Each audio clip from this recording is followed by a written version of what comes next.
Hello, everybody, and welcome. This is the level 2 recording for Lessons for Full Spectrum Humans. This is technically lesson 12, week 12, but last week I did a little bit of a pause, pretending we were walking up the mountain. We're just taking a little rocky outcrop picnic moment so that we could take stock, because I actually wanted to have an opportunity to do the weekend intensive that I did over the weekend. And the recording for that will be available to everybody who is a participant in the weekend on the website of the Quantum Conversation. And then later it will be available to just everyone that's in the class on my own website, but just not there yet.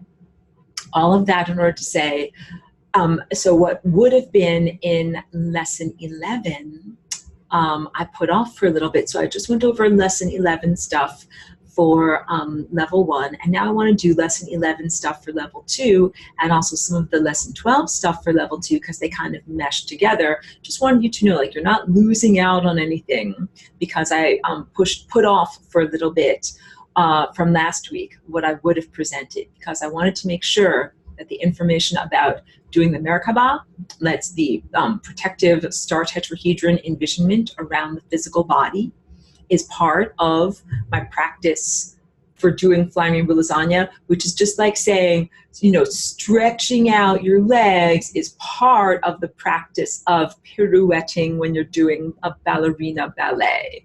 Yeah, like these two things are totally interrelated, because this Merkaba is all about creating a protective energy field for your consciousness to safely and effectively travel interdimensionally, or in a higher dimensional sense. It's a vehicle for travel. So it's like a car, it's a vehicle. Merkaba is a light body vessel. This presentation is all about the gas that actually goes in the car to make it go. So this is another big aspect.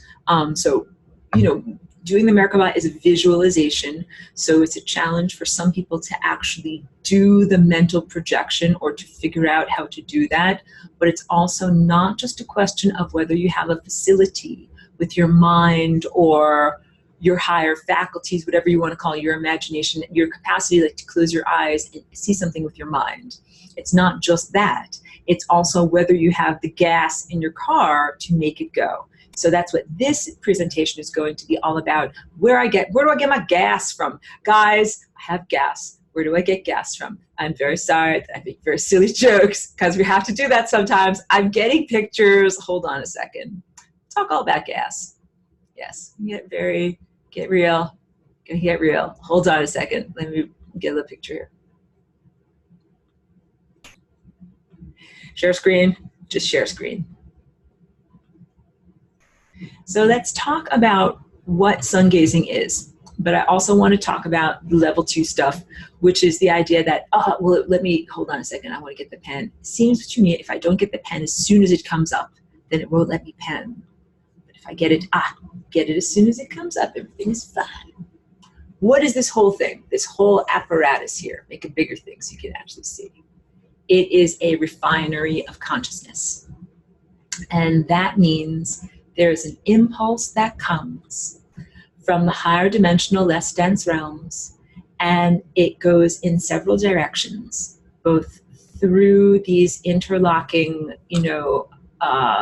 almost like wheels or gears, into the larger physical realm. And when I say larger, I mean like larger wavelength. And also from the larger wavelength physical realm being refined into tighter and tighter and tighter spirals until it goes back up to the non-physical, less dense realms. So it's a two-way road. It's a highway where traffic goes in both directions. Information and energy coming, what we would say, into the world. How does something come into the world? Let's talk about this. It's like, first, there's an idea that's like floating around in nothingness, like doing the backstroke, nowhere, doing nothing. And then all of a sudden, like, it comes into the world. So my answer is actually that you and I are portals. Like, imagine a big giant doorway here for consciousness, ideas, and possibilities to come into this world. So you have in here, you have your brain anatomically, you have your brain, which is like a fatty idea catcher. But then in what I'm showing here with all this rainbow stuff is your non-physical anatomy, that you have the capacity for one of these impulses to come into your body, and then in so doing become manifest as a thought within your mental structure, an impulse within your physical body, something that you communicate through your hands, through gesture, some, movement through your body, or, physical expression through your dance. Like that's, pretty amazing that you can be a portal, like a doorway through which ideas and information come into the world. And you can also be a doorway or a portal through which ideas and energy and information from the world go through you out of this world into another realm, out of this world. It's out of this world what we are doing here, guys. So all of these things take energy, and the energy is the energy of the heart, a tone. It's a frequency that you make when you move through time at exactly the right rate, at exactly one moment per moment. And that is what unconditional love is. It is making a music with your heart when you move through time at exactly the right rate. So that is truly what meditation is. So in the recorded lessons, I have a teaching that is, this is the sun over here. I have a teaching that is all about sun gazing, and it is right hand in hand with the teaching all about meditation.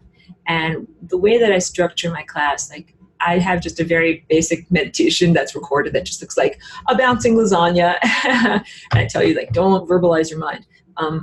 There are many, many different schools of meditation. Many different schools of meditation.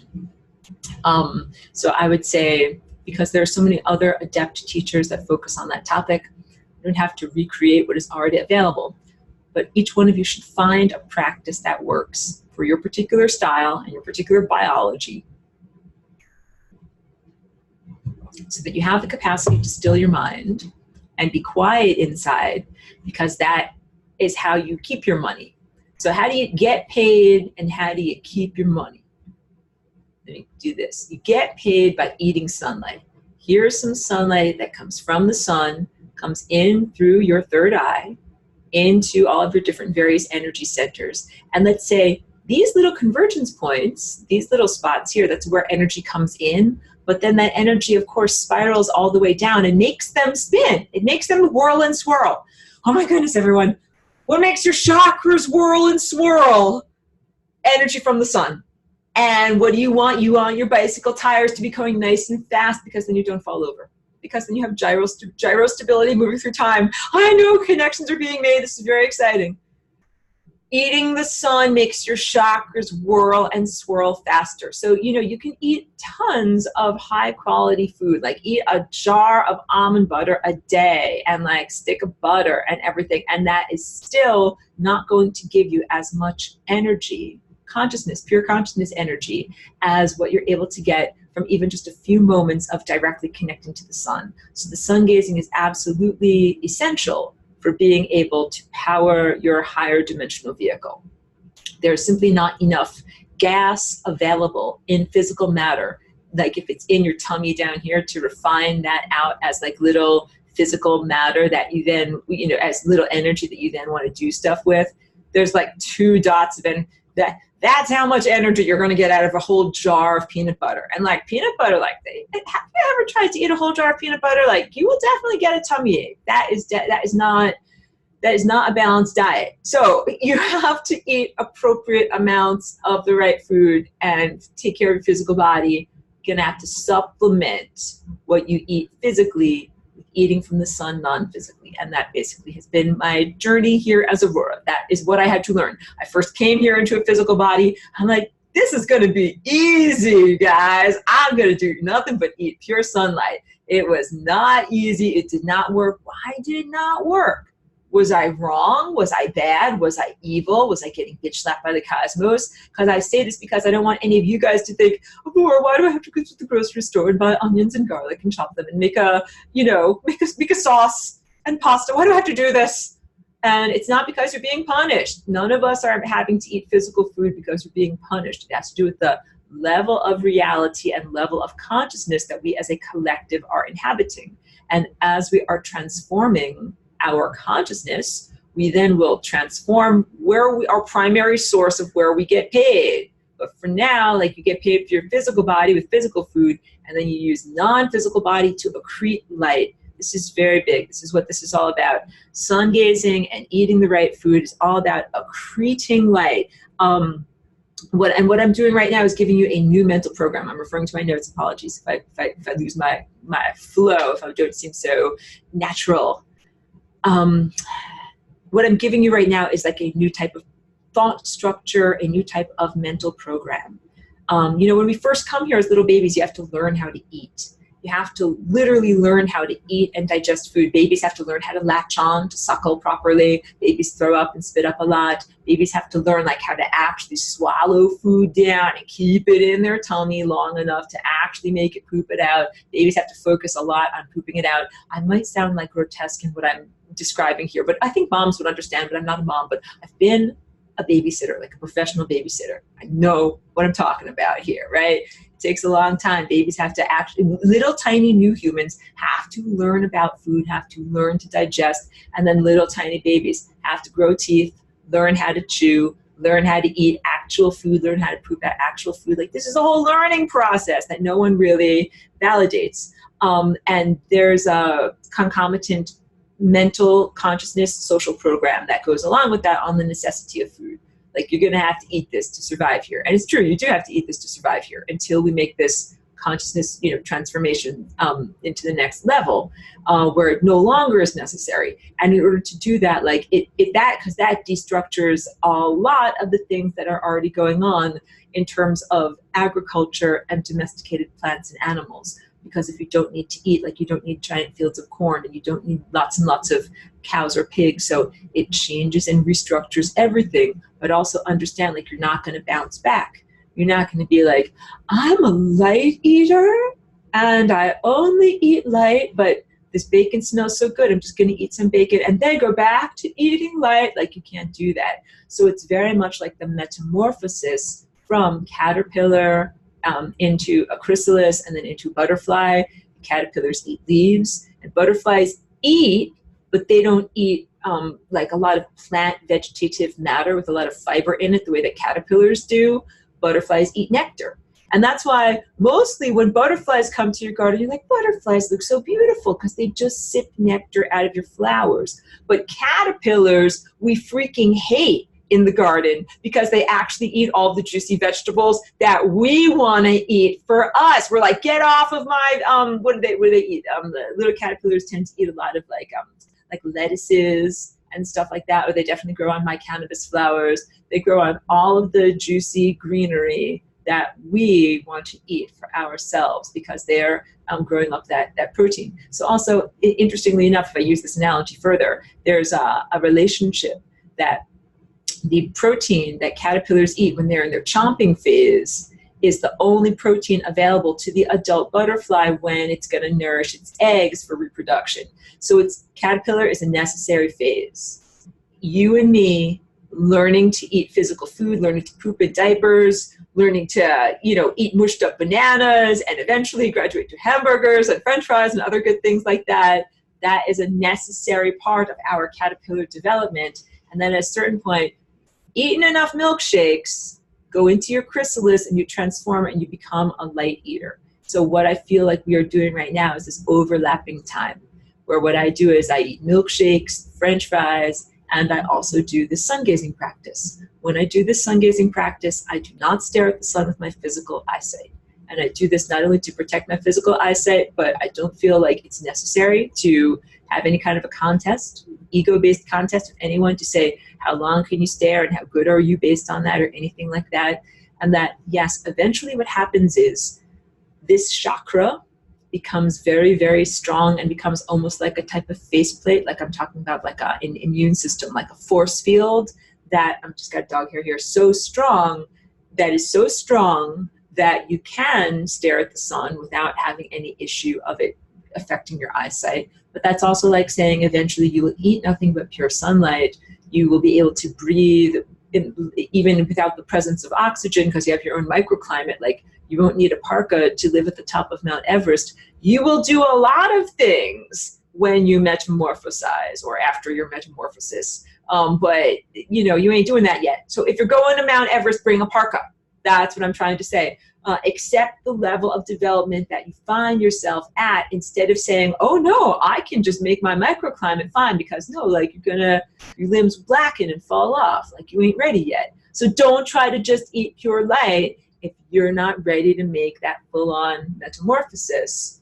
Your limbs blacken and die. And I have to love and accept myself. I do sun gazing, and I go to the grocery store, and I eat extensive jars of peanut butter in order to stay alive and healthy. So this is all about feeding the subtle body, feeding the light body, the non-physical body. And I see that there's questions. I just can't read what's going on until I go out of the share screen. Hold on. What is sun gazing? How do I do it? I keep forgetting to tell everyone. I place the tip of my tongue on the roof of my mouth.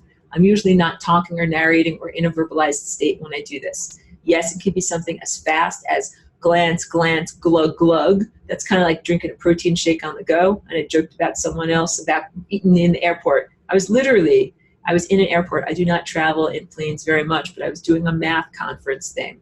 And I had to go from like gate A to gate B. You have to do that thing where you have a little rolly cart and you go fast. And you have to go, go, go, go, go. And it was just the right time of day. There was like big, giant airplane windows, and there was the sunlight. And I was go, go, go. And I would like roll, roll, roll, glance, roll, roll, roll, glance. Like I would get my sunlight by doing it on the go. And I joke, like that's like if you're eating a bagel on the go before you get on your airplane. You can do it like that.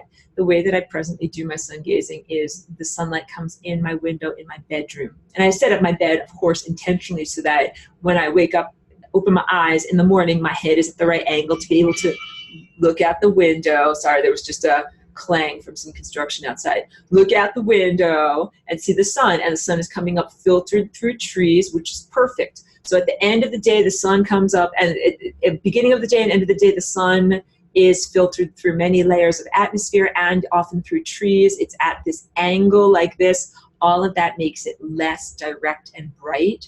Those are optimum times to connect with the sun and to do your sun gazing. And also you can sun gaze with your eyes physically closed, which I do often, or squinted, or with the brim of a hat over my eyes so that my eyes not being burned. I also live where it is very hot and sunny. It can be 100 degrees. It can be very sunny in the middle of the day. I wear a big giant hat. Everybody in town knows me as the person who wears a big giant hat. Because you don't want to burn your face. Like you got to face it. We're in these delicate physical containers. You can burn your retinas, you can burn your face. So I wear a big giant hat, and I wear skin protected oils. I don't wear any of the commercial sunblock, nothing with micro titanium dioxide in it, but I have some very good oils and some stuff that is non-microscopic titanium dioxide, like the larger molecules that are safe to put on your skin. So yeah, I always protect my skin. What I'm trying to say is be sensible. Protect your skin, protect your eyeballs, your body. You're not going to get it. It's not a disposable body. Big emphasis of today's lesson is your body is not disposable. You will not be like leaving your body. If anything, what we're all doing is like scrubbing up our body, polishing it up to make it even better than it could ever, better than you could have ever imagined it to have been. So imagine the body that you would have been before society screwed you up, like in terms of nutrition, but also like dentistry, eyeglasses, surgeries, pharmaceuticals, all the things, and also scarring, mutilations, amputations. Think about all the things that society has done to your body. Well, your idealized form, the form that we are moving into, is not evidencing any of those experiences. Like you're not going to be like, oh yeah, like this is because I had braces when I was 12. Like you did not have braces for the ideal body that you have. So, or any of the things, whatever. So I think I might have gone far afield. In order to do sun gazing, I place the tip of my tongue on the roof of my mouth. I do it when it's sunny out, but you can also sun gaze at night. And say, Aurora, that doesn't even make sense because the sun is not visible at night. It is not visible to your physical eyes, but we are not talking about tuning in with your physical eye. we are talking about tuning in with your non-physical eye, which is this apparatus that's dark blue, the center of your skull, and is kind of like a tendril or an antenna that reaches forward, and that's how you drink the sunlight. And so the sunlight comes in through your third eye, and that's why your third eye is such a critical aspect of anatomy. It's your library card, like here, it's a card that you can use to self-educate, and it's also your mouth. That food goes in here. Well, guess what? Food goes in here too, and ideas and thought structures are a type of food. So I get my ideas and thought structure and food from connecting to the sun, and the sun is our nearest star. So imagine that there's also these little tiny dotty dots in the far distant sky. Those are also connected to the sun, but those are like the backup singers. And the sun is like Robert Plant singing very loud in Led Zeppelin. And these are the guys that are in the background. You can hear them only a little bit, but they're complementary. So the sun is the nearest star, is the lead singer. And you get your ideas from the sun coming in through the third eye and then activating all these other energy centers. What does it feel like to me? So just like the Merkaba, I like to sit the way that this person in this image is sitting. Like my legs are like a pretzel, and I place tongue on my mouth, so I'm making a complete circuit, and I breathe in the sun. So, but I also tell you, like, I reach out with my tendril of attention, I touch on the sun, and then I breathe in. Breathe in, and I think you can even see I'm making like a cycle. Like here, I should do like this, that I'm like this. I make a cycle, I make a cycle, I make a circle. Oh, and I don't think that I told you also, this aspect of anatomy down here, I connect to the earth with my base of my spine or with my root chakra. So I'm essentially making a big giant circle, energy coming from the sun into my third eye, into, I hope you guys can see me okay. I hope my internet connection is okay. Into my body, and then, you know, back, making a whole big loop. Basically making a whole big loop between yourself and the sun. Hey, isn't that exactly like what we're doing with the Merkaba? Yes. Isn't this the energy that we use to make our Merkaba spin? Yes. Isn't this energy also essential to being able to make the singularity vibrate to and fro to make the flying rainbow lasagna? Yes, yes, yes to all those things. So I breathe in the sunlight several times, each time feeling it come inside of me. So there is a tactile aspect to this too. Feeling it pooling in my energy centers here, rising up my body here, filling up my chest and expanding, filling up all the way up to here until it's kind of like, I'm up to my chin. Like definitely I feel like I'm like in water up to my chin. And then I usually will do one more good breathe in. And then I feel like I'm totally filled up. But instead of just the energy coming out through the top of my head, what I do is I tilt my head back so that, let's say, my nose is facing where this arrow is pointing. And I make the energy go out through the top of my head and kind of come in through the back of my head, and then reconnect with the sun. So it makes a loop-to-loop that is similar in shape to an Egyptian ankh. And the bodily movement looks like, if I pantomimed it to you, like if there's the sun coming into me, and the final one I would go like up like this, have the energy come. And my eyes are following it too, along and back like this, in the back of my head, and then shoot forward again. Loop to loop, in and around and out through there. It's a tactile sensation, but I think that you guys can feel this and master this. And that is analogous to a type of orgasm or a type of connection and divine lovemaking on an interdimensional level. And I say this, you know, here within the context of this class that I call you guys the good musician. So you understand what I'm talking about when I say cosmic lovemaking and the, you know, respect and partnership that I'm trying to portray here. This is not a twerking video. You guys know that. But this is all about a divine connection that is very sacred and very profound. It's something to cherish and take seriously. And doing this practice is also something that is like intimate. And you should protect the time that you take to do sun gazing too.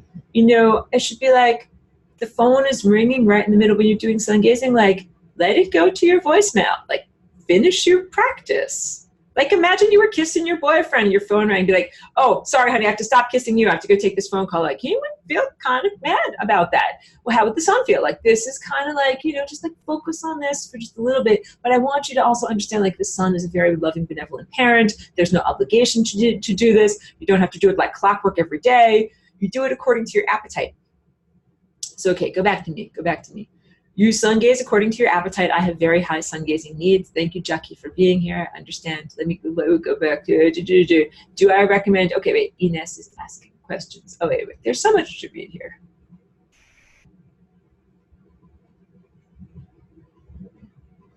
Ines says, do you recommend to involve special breathing exercises like to inhale and hold the sun plasma particles into our body by holding the breath for a while inside our body? Thank you for your question, and thank you for calling them sun plasma particles. I think that's a really good verbal description. I don't hold it in. I don't hold my breath. What I do is much more of a long, slow, circular type of thing, and then a long, slow exhale. But I feel like when I inhale, the particles of sun plasma stay inside of me, and when I exhale, it's really just air, carbon dioxide leaving me. So I'll do, a long, slow inhale, and then my exhale is also slow and natural, but I feel like the light stays pooled within my energy centers.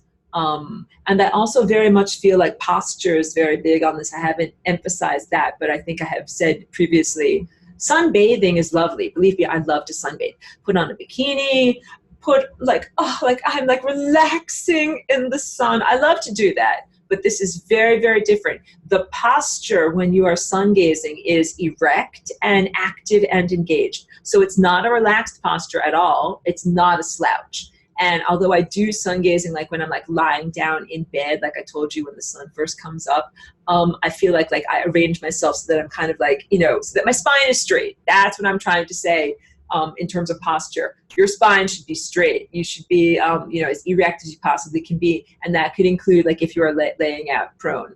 And so, yeah, I don't necessarily like hold it, hold it. I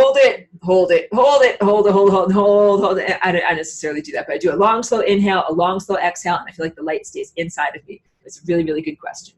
And I would say, for everybody, do what feels best for you. Some people told me, Hans told me about, yes, his breathing exercise that he did. I forgot to tell you guys my bacon story so Hans has a good Merkaba protection story. He wasn't here. He does the breathing exercises too to kind of like generate the energy necessary to do flying rainbow lasagna. So this is out of order, but this is from level 1.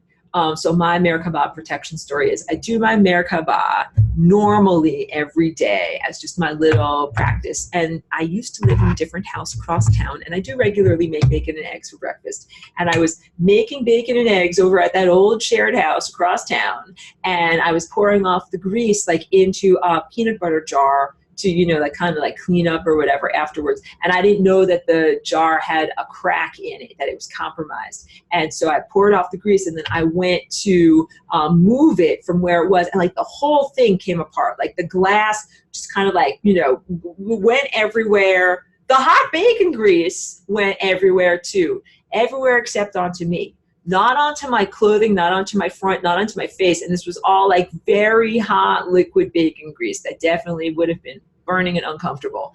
And so, yeah, it splashed all across the counter and the kitchen and everything like that. But the whole point is, so this is my example of what the Merkaba is and what it can do. The event actually happened. So here I have like my protective energy field is running. Here's my energy field running, spinning around me, and I'm pouring off the bacon grease. Kapow, the thing breaks.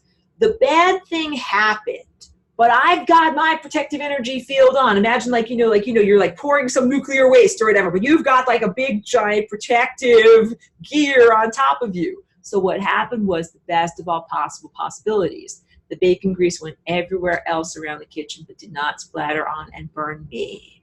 The best of all possible timelines was inhabited because I was running my energy field at a good speed. So what ended up happening was I had to clean up a bunch of broken glass, clean up a bunch of bacon grease. I used up a lot of paper towels, and then I went about the rest of my day. And that's very, very different than if I hadn't, if I had been badly burned or something like that. If I hadn't had that protective shield and the bacon grease got all on me, they got badly burned, and then it would have derailed not only my day, it would have changed the events of my day, it would have changed the events of my life. Eventually, I'm sure I would have done all the things that I'm doing now, but it just would have been a very big diversion from that path. So Merkaba can help you to stay on the right path and not have to take these diversions that come from accident or injury. Hans, he's the guy that does I think it's called Wim Hof breathing. And this type of breathing is like a type of hyperventilation from a person who does climb in the Himalayas wearing nothing but a pair of shorts. I think that this is the guy. So it's kind of like these fast breathings, but I don't do that. I actually have to be really careful with my brain because of seizures and things like that. So that's why I don't do any kind of like tantric breathing exercises, different stuff like that. And I don't do inversions or anything that sends a ton of energy to my brain because I can't take it. But Hans has a good Merkaba story that he had created this beautiful sculpture. It was this lovely rainbow sculpture that he was going to climb up. He had made it and given it to his daughter. He was going to hang it from a hook, and he had climbed on this wooden chair to hold it up. But the sculpture was very delicate and whatever. And so he had done his Merkaba that day. The chair totally broke into 10 million pieces. He said like firewood. He came crashing down, and he kind of fell on his butt, but somehow held the sculpture in such a way that it did not crash into 10 million pieces, and he didn't crash into 10 million pieces, and the only bad thing that happened was they broke a chair, and they had more firewood. So that's the type of stuff that Merkaba makes happen. So look, the bad thing happened. What's the worst thing that could happen? The chair can break and you can fall down. But he didn't go to the hospital with broken bones. He didn't like break his, become paralyzed from a spinal injury. And he didn't break the entire sculpture that he had spent so long working on. So this is the type of protection we're talking about. And imagine having full ownership of that level of protection in your life. Like imagine the confidence that that would bring to you.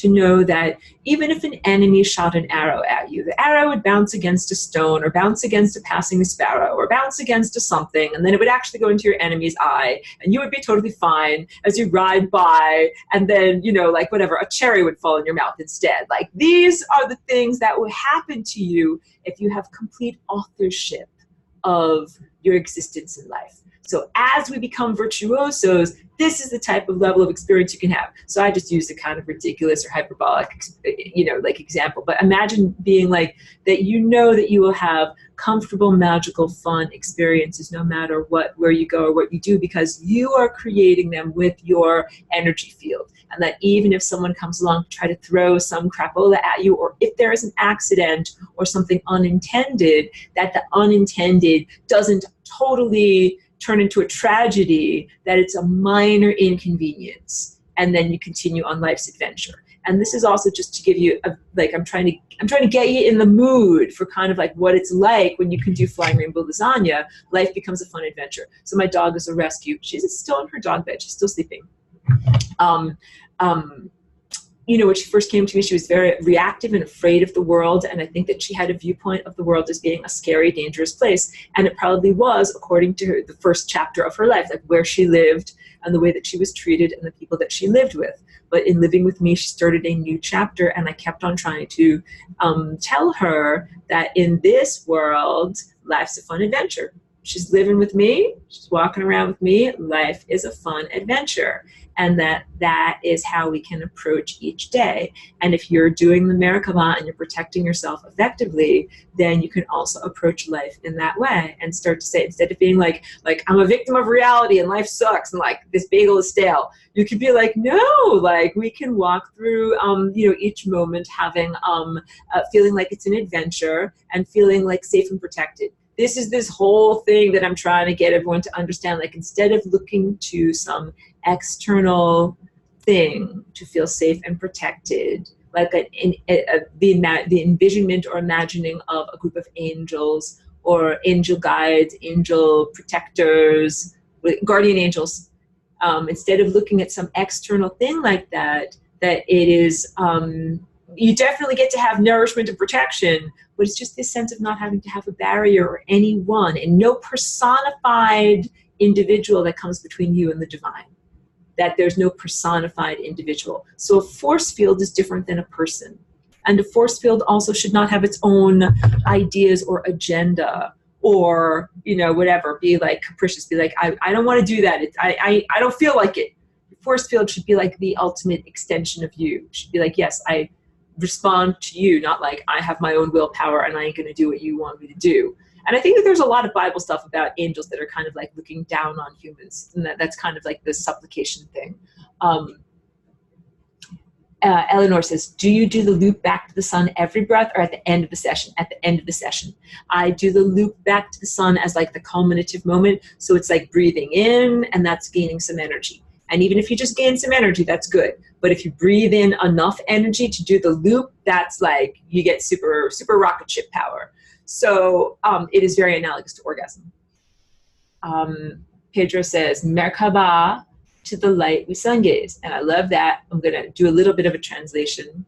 Pedro is a very adept envisioner now. He's been in the class for a while, and he asked me one time, can you imagine a Merkaba around every single photon that's emanating from the sun? And the answer is yes, you can. It takes a lot of RAM, or a lot of processing power. So Pedro has worked his muscles and has a lot of inner processing power, and suggests that we send a Merkaba protection to all the little particles of consciousness and potentiality that come from the sun in the form of photons that come to us. And that's what this sun gazing is. It is a direct ingestion of photons, as opposed to an indirect ingestion of photons via photosynthesis. So you can also understand how we used to be photosynthetic, meaning in the antediluvian time, before our bodies were changed into their present DNA format, it was possible for us to achieve all of our nutritional needs through connecting to the sun directly.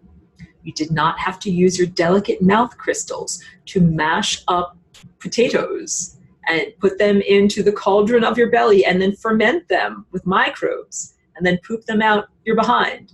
And this is why I also say humanity in its present format, pre-metamorphosis, is not ready to get off the surface of its planet because you're still pooping in space diapers. I joke about this, but it's really, really the truth that human technology has not solved the problem of like, how do you poop in space? So I know we are all in this class probably highly skeptical of the official story that comes from NASA, right? About the ISS and whether things are green screened and whether things are like, we should be skeptical, because I've seen plenty of evidence of wires being used in certain clips. The question is, are the astronauts really in space on an international space station, or are they floating around in a tank or using some Hollywood wire and green screen production in order to make it appear as if they're flying and floating? And also, like, if they're real, first of all,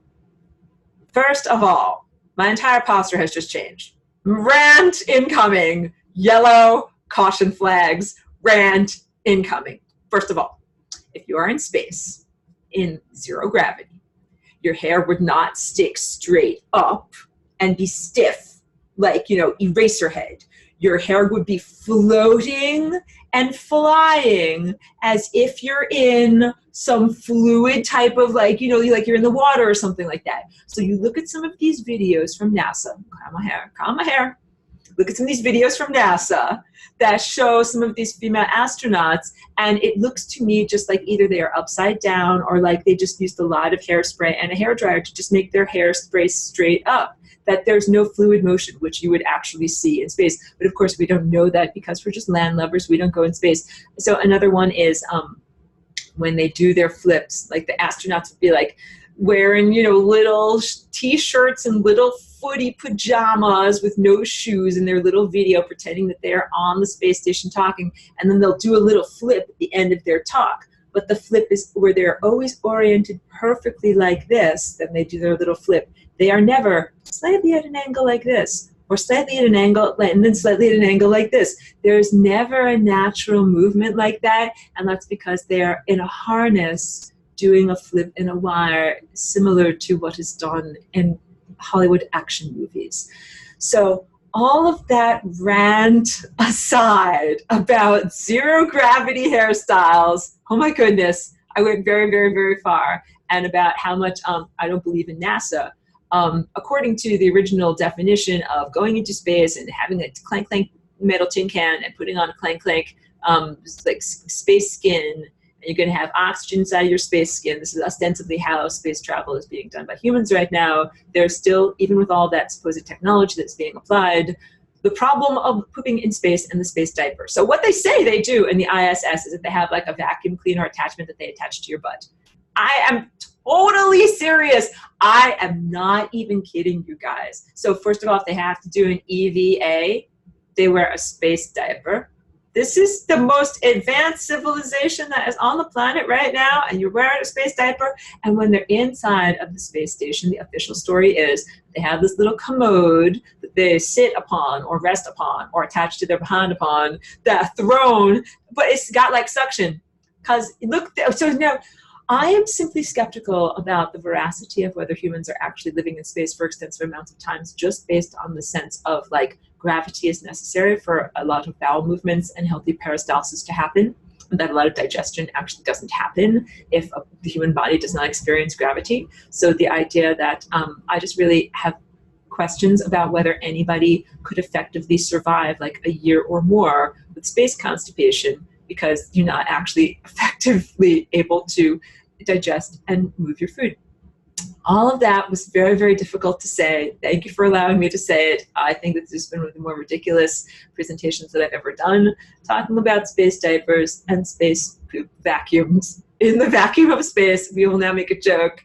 In the bathrooms of space, no one can hear you scream. Thank you. Thank you. Please tip your waitress. Thank you very much. Pedro says, can we sun gaze while walking? I'm just going to get super serious now. The answer is yes. Can sun gaze while walking, and I do that a lot. So yeah, now walking is actually how I do my mindfulness and meditation. I was talking about the necessity of mindfulness and meditation. I don't find it very comfortable to just sit with my legs crossed and just be like, do nothing for 20 minutes. Because I'm always like, oh man, like I got a lot of stuff to do. So I feel a lot better actually, and actually feel like it's a little bit easier for me to connect with my body if I do a little something.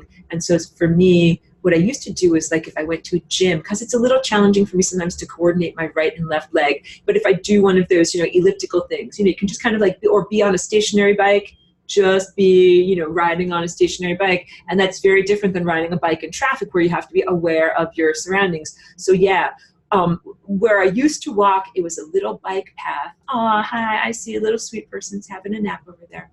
Where I used to walk with my dog, there was a bike path, and it was far away from any traffic, and it was the type of place where you could just kind of like, get your rhythm going while you walk and then not have to think about your stride very much. And there were certain times of day when the sun was exactly just right, filtered through trees, where I found it was very easy. Like I didn't have to worry I was going to crash into anyone. I didn't have to worry about what I was walking into. There were no cars coming, and I could just kind of like walk and glance.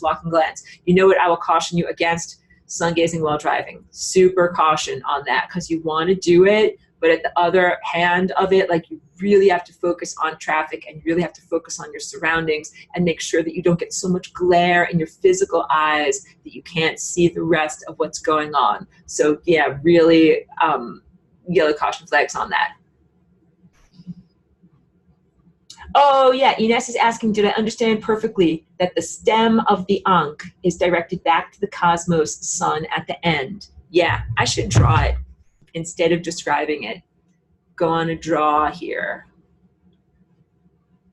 Let's draw it for you. So if in the Ankh, here's like the body, and here's one stem, and here's the loop, and here's the other stem. So I feel like the loop is part of my head, and I feel like this is part of what connects to the sun. And that I don't know what connects in this direction, and I think that this was my body connecting to the earth, but I don't know. I'm just using the analogy. It's not exact, but that's what it feels like to me. I think it's a good question.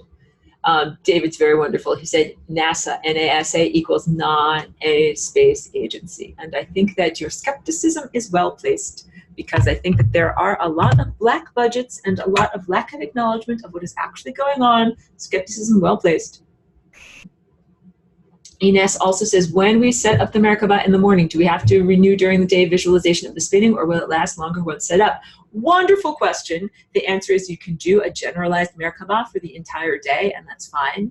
And you can also then refresh as needed. Let's use as an example, like, do you brush your hair or brush your teeth? Like in the morning, I brush my hair to get rid of the bed head, right? But then I might do some gardening or whatever, and I come in, I'm like, oh, I look a mess. Let me just take my comb and comb this and fix this up or whatever. So refresh as needed. How about, like, I brush my teeth in the morning and like, oh, my breath is fantastic and great. But then like throughout the day or whatever, like I eat a super garlic anchovy pizza. Then I'm like, I think I need to brush my teeth again. That is good. So with Merkaba, I use these silly examples, guys, but you understand, with Merkaba, I get up in the morning and do a generalized Merkaba for my day to go well. But then let's say if I'm going to drive someplace, every time you drive, you got to understand, like, on the possibilities, on this spin the wheel of possibilities, it's like death, death, death. Like, there are some possibilities where you get the whatever, skim milk creamer for your, morning coffee and come home.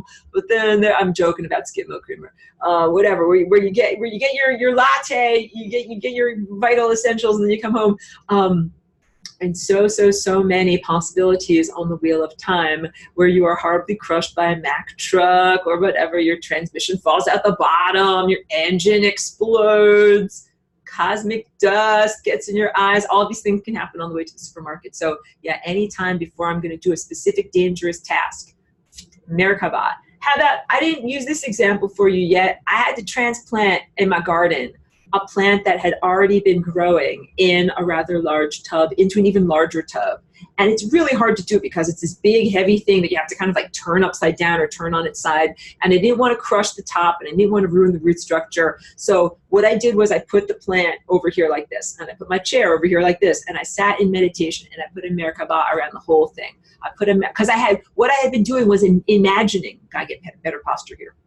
I had been imagining, like, how am I going to do this thing? I'm like standing there, I'm looking at it, I walk around it, I think about it. I'm like, well, all of these things I imagined all the things I didn't want to have happen.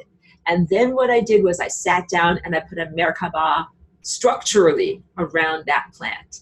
And in doing that structure intention, what I said was, I'm going to get that plant into its larger container, and I'm not going to crush the top, and I'm not going to, mush the bottom. And I managed to do it. And I did it in a rather, part of it was how I had imagined, kind of like using a shovel and turning it on its side. But part of it was kind of like, okay, gravity is now taking over and it's falling over in this direction. Like, it's one of those things where it's kind of like, okay, it fell, it did the right thing. I lost part of the root ball, but not all of it. And the plant did the transplant well, and it's now thriving in the garden. So that's the type of thing that I'm talking about. Like, you think it's for problem solving. It is for specific things. It is for generalized things. It is for helping events go in the right direction.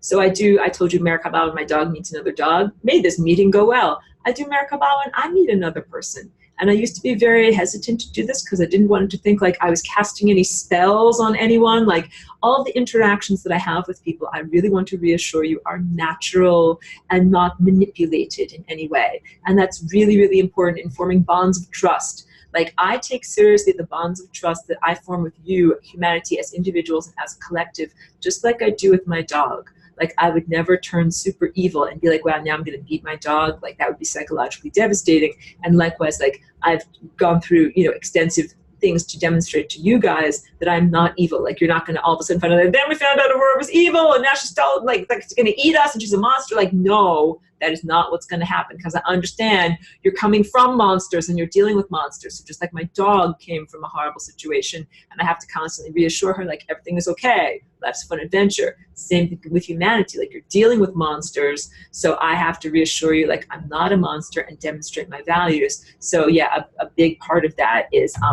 the self-empowerment and being able to make your own decisions and having me not control other people's behavior. So I would not want to be controlling other people's behavior by being like, let me just cast a magic spell upon this. When I meet you, you'll think that I'm the best, the happy, the this, the that, and then you will just reach into your wallet and give me all your money. Like, I don't do that at all.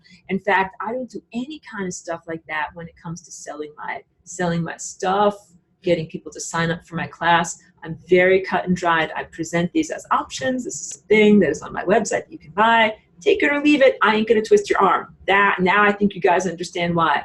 There are interdimensional ethics aspects to manipulation for sales. That's why I'm not a salesperson. That's why my job here on earth is not to be a salesperson. Because let's say if my job on earth was to sell cars, then I would have to be able to say to you, like, you're going to want to buy this baby is the best car, and that might not be right for you, and I then have to manipulate you because it's my job to make you do that. So there would be issues with me overriding your willpower is what I'm trying to say. So yeah, there would be questions about that. So for a long time I was like, okay, I better not override anybody else's willpower, and also demonstrating that I'm a good person. And I also learned, just like at the dog park, I can avoid a lot of biting injuries and violence if I just do little Merkabas. For some of these little dogs, like, they have a lot of attitude. Some big dogs have a lot of attitude too. We definitely want to avoid snacking. Big dog on little dog snacking is what I'm saying. So I started to think, humans, like, I could definitely Merkaba the humans, concerned about willpower and free will, but this could prevent a lot of violence and injuries and things like that. So I started to do that, actually. And I would encourage other people to do that too. You can be like the responsible adult in the room. If you see something that is going dangerously in the world, or specifically in your community, or in the moment, like if you see something dangerous in traffic, you can put a Merkaba around that. If you see like a child is balancing precariously, like, well, their mom, like whatever, with the shopping cart, or like something is teetering precariously, put a Merkaba around that. Or how about, have you ever walked past some little thing, like a sprinkler head is sticking up, you're like, wow, I hope nobody like falls over on that, like falls on their face. Put a Merkaba around it. There are all of these little things throughout your day that you can do where you can say, instead of imagining the worst, you can imagine the best, and try to plant a little seed or put a little bubble of protection of the positives there. So we're back to eating sunlight, because these two things are connected and everything like that. I wanted to say that we already eat sunlight. Like, we eat solidified sunlight in the food that we eat. We also eat sunlight in terms of ingestion of vitamin D. And this is far under acknowledged by human science right now. The idea that humans require light in order to maintain your body physical structure. If you don't get enough light, physical sunlight, you get diseases where you lack vitamin D, and your bones become extremely painful and soft and brittle. And that's only usually, it happens to people that are like prisoners underground, and people who weigh 1,000 pounds literally and cannot leave their home and never get sunlight. So yeah, it's like a very extreme condition, but it shows how vital it is. Like, we are built to be exposed to light. It is incredibly crucial. And then if we go in terms of vitamin D and health, most humans at this point have a limited amount of vitamin D, because we are mostly covering up our bodies all the time, not being out in sunlight. Mostly people are indoors and sedentary. And also then there's all the crapola that they tell you in science you got to put on your skin. Even if you go outside, put the crapola on your skin. So why do I tell you not to put the crapola on your skin? Because it not only has got like a lot of petroleum crapola and other chemicals and things like that, it doesn't just kill the coral reefs, it's also going in your blood. It's nano titanium dioxide, which you don't want to get into your bloodstream. You don't want nano anything. But regular titanium dioxide on white paint, that's why it's in white paint. It's pigment in white paint. And it's actually safe to put on like as makeup if it's big molecules that aren't going to enter into your bloodstream through your skin. So I found a very lovely version of skin protectant cream that has coconut oil, carrot seed oil, and large molecular structure titanium dioxide. And it feels good and it looks good. And it prevents sunburn if you go to the beach or something like that. Oh, good question. Richard, that is a good question that he asked me privately. I would say, yes, the Merkaba can protect against certain physical infections. I would say the best thing, like let's say, like I hope I don't get athletes from showering at, the communal gym or the pool or whatever like that. That's usually the negative thought, like the seed that's planted that you don't want to grow. So it would be like, let's put the Merkaba protection around the shower stall and around going there and having to shower. And also, let's wear a pair of shower shoes, like wear the sandals, wear the flip-flops in the communal shower. So it's like, have the right thought structure, but also do the right things, because I don't want anyone to think, Merkaba equals recklessness. Merkaba equals wear the seatbelt and avoid the car accident. Pedro says, is sun gazing a willing act, or can we do it involuntarily when we are in the sunlight? Merkaba, anything that will block the Pooties' plans. Very, very good, very good. I think that the sun gazing is a willpower act. I think that it is an intentional act. So you asked if you can do it kind of just like involuntarily. I mean, I think that some people do just kind of like music, like some babies and like people just do kind of like glossolalia, and kind of like make up their own songs and stuff like that. Like I think you can definitely do that. And I also think that eventually those natural proclivities develop into a more formalized practice. And I know that I mentioned that I do tongue on the roof of the mouth. Sometimes, though, I tell you, I spontaneously feel that I need to sing like a tone like that. Not right this moment. I have to tell you right now, my voice feels very dry. But sometimes, and it usually is not when I'm on a stage in front of a microphone or in front of any kind of an audience. It's not a type of performance singing. It is not like singing Stairway to Heaven or Led Zeppelin or anything like that. These types of moments to me are very spontaneous, where I'm eating the sunlight, I'm making this circuit, and I just feel this tone emerges from me that is like the most natural thing in the world. Like when you see a baby goat running around, it's just a natural thing in the world, or whatever, you see a little otter swimming, like these are just natural things, it just emerges naturally. So I would say you might find something like that too, that some song or tone or something just naturally emerges from you when you get the right nutrition.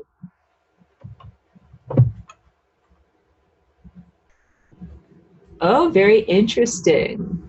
Ines is telling me some stuff about how the Russian space agency is working, the Russian astronauts. Oh, very nice to know. Thank you. Oh, that's good to know also. I will share that with the rest of the class.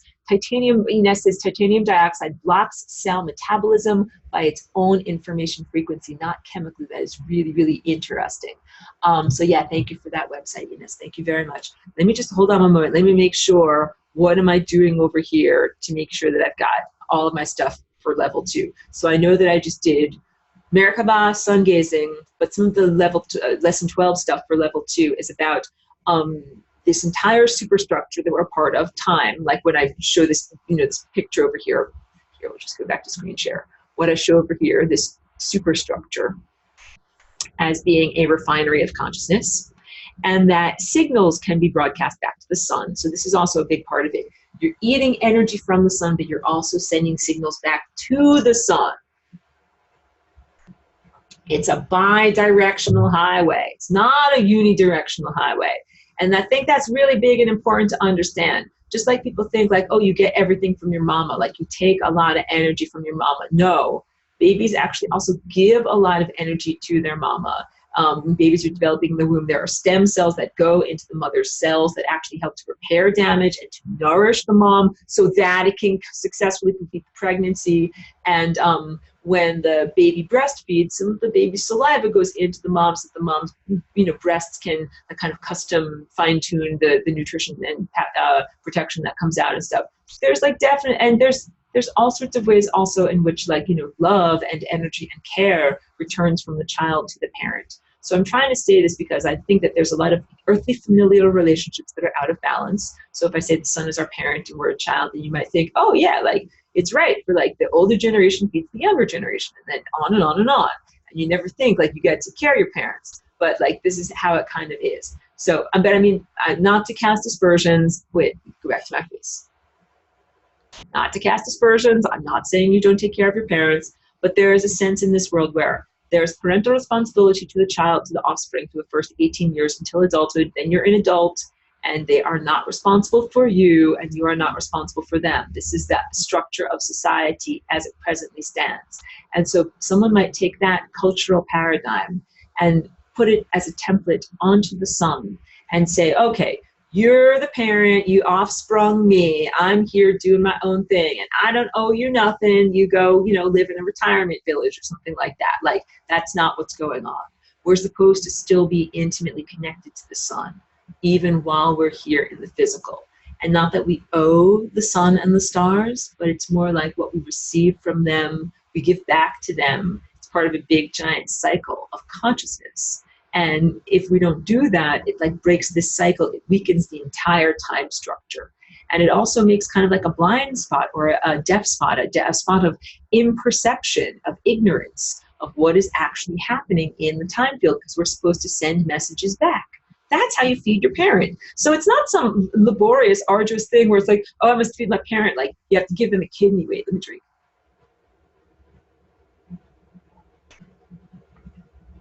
If I say, the children's generation needs to give back to the parents' generation.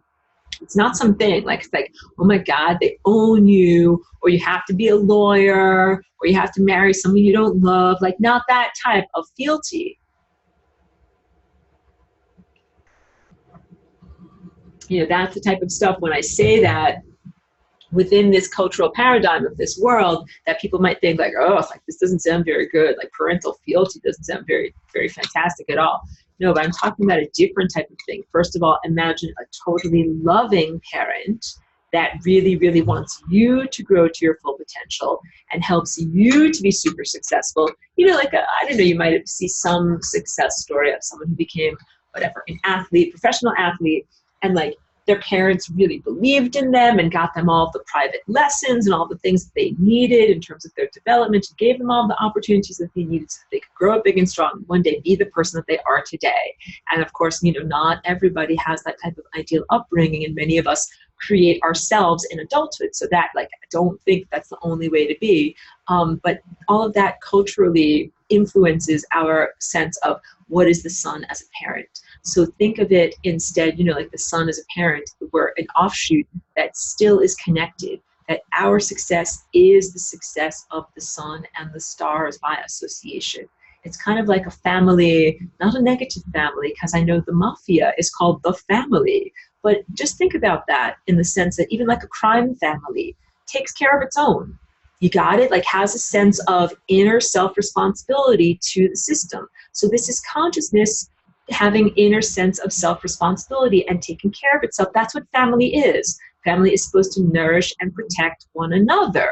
And it's not supposed to be one directional, like the parent gives to the child and the child is like, okay, bye, see ya. And then you have your own child and you give to that child. You're still supposed to give to the ancestors, give to the older generation. So as we receive light and energy and intelligence and organizational consciousness waves from the sun, we are supposed to send back to the sun light and energy and intelligence and organizational waves that are reflections of what we experience here in the physical realm. And that sending back is part of the act of sun gazing. Like, I think I perhaps overemphasized the ingestion aspect of it, and not as much like, it's not expulsion, but like a connection. That initial reaching out is a connection of energy that you send out to the sun, and that you do this whole looping thing, and then you send energy back to the sun. And that those are both impulses. They are energy impulses that you're sending to the sun and to the stars that are nourishment, that are energy and ideas and intelligence from your direction. It's your particular beat, it's your particular melody, it's unique to you, and that's what nourishment is on a higher dimensional level. It's not like a physical apple. It's the sense of an apple that you experienced when you were eating your breakfast. Richard says, can Merkaba protect us from subconscious infections when watching the quote-unquote news and unsavory sources? Yes, and that's how I would encourage you to do it. Merkaba yourself to protect yourself from stuff like advertising and marketing, because I'm subjected to it. Even though I don't have TV, I don't watch a lot of regular things, I still do stuff on the computer and on social media, and there's still tons of advertising on social media and on YouTube. So there's different things like, you need this lipstick to be young and beautiful, and I'm like, I need that lipstick. Wait, snap out of it. I don't need that lipstick. Like, I catch myself, all these things. So what I do is I Merkaba. And what I do is, this is a good, and I refresh it periodically, I'll do Merkaba around all of my technological equipment. And that Merkaba can include, may my technological equipment not get fried, may I not be surveilled, may I not be hacked, May I be able to find all the files I want to find when I actually need them. May my digital image not be taken and misappropriated in any way, physical or non-physical or energetic or occult or any kind of thing like that. Like, I protect my stuff that I send out because I recognize, like, the digital realm is its whole own arena for combat. And when you begin to interact on social media or have any kind of a blog or any kind of a footprint or a website, you have to understand that that opens you up to certain vulnerabilities and software things and hardware things and, like I said, surveillance things and banking things. And it's really necessary to protect yourself with Merkabas and personal encryption and all of those things. You know, and the subconscious infections, okay, I'll tell you about this too. In the morning I wake up and I put on Google News to see what is the, you know, the mainstream media, like what are the muggles thinking about. And sometimes there's a really important news story that I try to look directly at it and I can feel that there's a shield, a glamour that says, don't look at me, look at that over there instead. Look at that bikini clad woman instead. You know, like there are all of these things on the news page. I can tell what spells have been cast. And I don't know if this is an answer to your question about Merkaba, but I can definitely tell when there's been a distraction spell cast. There are several protection spells, like when there's a disgraced politician, blah, blah, blah, front page, but there's a spell that's been cast that says, this guy ain't actually so bad. To go look at this article instead over here. Like, I feel all of those things where my gaze bounces off. Do we have, oh, somebody, I don't know if you guys can see. Look, guys, look who just arrived. This is fantastic. And you know something? Her timing is perfect. We have just a few more minutes left in level 2. I want to get through the rest of all of my things here. Partnership with the sun and the idea of having like a loving partnership where it's equal and balanced and not to be subservient either, because it's not that type of, not supplication either. If you're an empowered individual and you have a paintbrush and you can create reality and you can make the things happen that you want to have happen, here, come on up, girl. Then you don't have to supplicate yourself. You don't have to be like, oh, please, please give me a box of colored crayons and then I can paint the paintings of my dreams. Like, you can just get the crayons. Come on up, girl. Come on up. This way. Come on up. Come on. Here, she needs me to make, here. Landing pad, right on over. You can do it. Here. Oh, let's end on a good note. Cheeky boss. Cheeky, get woke up from the nap. This is fantastic. Very good, sweetie. Very good. And also the idea that the son, like a loving family member, should know what's going on in your life. And this is different than like surveillance state big brother, and different than like having a mom or a dad who's nosy and in your business, but not like for the right reasons. This is more a sense of like a body part that knows what's going on in other body parts because you're that intimately connected. So we are like sensory organs of a much larger apparatus, and it should know what's going on with us because it cares about us deeply and wants to be able to do good things for us in our life. So this back and forth is also a part of that. And the other part is mindful eating. You know, I spoke about mindfulness and meditation, things like stilling your verbal mind. A big part of, you know, using your food energy wisely, come on up, girl, is eating mindfully. Because that's the other time when you ingest energy. You ingest energy, ka-ching, you get paid when you do sungazing, and also when you eat. And when you eat, it's so easy to be distracted and have that food energy go either towards body parts to be stored up. That's not where you want it to be. Like, no, you actually don't want to store that hamburger on your ass. You actually want to use the energy of that hamburger right now for your consciousness journey. So you don't want to store up that energy. But the other thing is being distracted from the moment. Because when you're distracted from the moment, you cannot effectively broadcast what you're doing right now to the sun and the stars so that they know what is happening in your life and can have a positive collaborative experience with you. So yeah, I think I've gotten through most of my big points that I wanted to get through. So we are now up to speed on lesson 12 and everything like that. I want to make sure that there's an opportunity for any more questions or comments before I stop the recording, because you guys are always wonderful and you come up with good questions right after I have stopped the recording.